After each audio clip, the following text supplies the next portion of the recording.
अनंत T. आता Nataraj 250 gram चहा powder सोबत 25 रुपये किमतीची गुळ पावडर अगदी मोफत। आजच नजीकच्या किराणा माल दुकानात जाऊन खरेदी करा। अनंत प्या, आनंदी रहा। हापूस आंबा कलमांवर तुडतुड्याचा प्रादुर्भाव झालाय।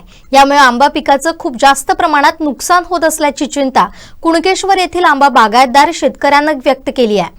तसेच यंदा 10% आंबाही नाही असंही त्यांचं म्हणणं आहे। समजून घेऊयात यामागची कारणं। तर आता आपण आहोत प्रथितशय आंबा बागायतदार रामानंद वाळके यांच्या जवळ। यांच्याकडून जाणून घेऊया की या वर्षीचा जो आहे तो हापूस आंबा सीझन कसा होईल।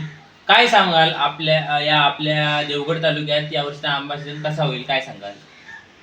बदलत्या हवामानामुळे वातावरणात जसजसा बदल होतो तसतसाच आंबा पिकावरही त्याचा परिणाम होतो। यावर्षी मोहर बऱ्याच प्रमाणात आला होता। जवळजवळ 80 ते 90% झाडांना मोहर आला होता। आम्हाला एवढी आशा होती की यावर्षी आंबा भरपूर मिळेल। पण आता जे आम्ही फवारणी करायला जातो तर आंब्याची एकदम कठीण परिस्थिती झालेली आहे।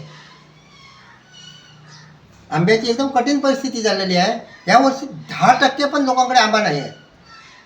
एवढी औषधाची फवारणी करून काही एक त्याचा उपयोग होत नाही। कीटक औषधावाले येतात, हे मारा ते औषध मारा, पण त्या औषधाचा इफेक्टच त्या ह्याच्यावर होत नाही। थ्रिप्सवर तुडतुड्याचं प्रमाण बऱ्याच प्रमाणात आहे, थ्रिप्सचा बऱ्याच प्रमाणात आहे। थ्रिप्सवर आम्ही 4-4 दिवसांनी सुद्धा फवारण्या केल्या तरी त्याचा काही एक फरक पडत नाही। अशी सध्या परिस्थिती आहे। थ्रिप्स आल्यामुळे आंबा एकदम आंबा व्यापाऱ्यांची एकदम कठीण परिस्थिती झालेली आहे। थ्रिप्सची जर औषधं बघितलं तर ती साधारण 3000-4000 रुपये लिटरप्रमाणे औषधं आहेत। तर 4 दिवस जर त्या औषधाचा जर इफेक्ट होत नसेल तर त्या औषधं मारून सुद्धा काय उपयोग। अशा परिस्थितीत आंबा व्यापारी बहुत संकटात आहे।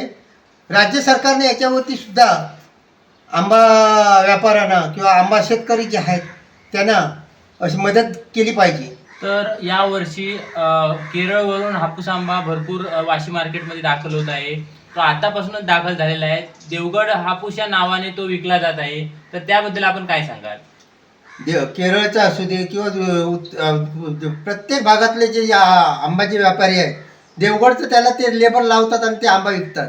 ह्याच्यावर राज्य सरकारने कडक कारवाई केली पाहिजे। निश्चितच या ठिकाणी आता आंब्याचा सीझन जो आहे तो चांगल्या प्रकारे होईल अशी आशा बाळगूया। कोकण 7 लाईव्हसाठी नागेश दुखंडे, देवगड। आमचे दिवसभरातले सर्व अपडेट्स, ताज्या घडामोडी आणि थेट लाईव्ह पाहण्यासाठी सबस्क्राईब करा, लाईक करा कोकणचं नंबर 1 महा चॅनल कोकण 7 लाईव्हचं YouTube चॅनल।